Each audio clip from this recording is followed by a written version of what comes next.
Mga dapat hindi tayo nagsasaya dahil lang. What is this? No, what is this? Diagnosed with ADHD. Q. No.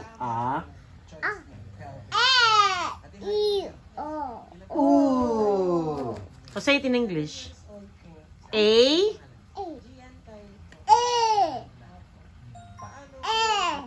No, English. A.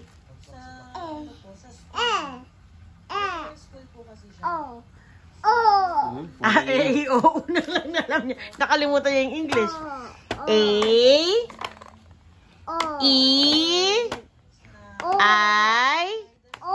O. U. Say it in English first. A. E. I. O. U.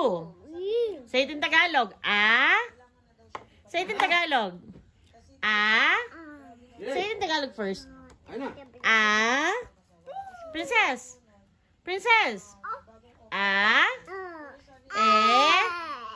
E. Oh, say it in English again. A.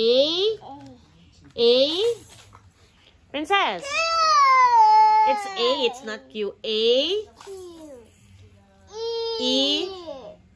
I. O.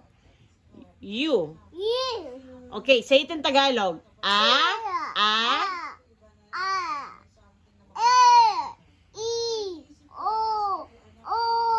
Good job!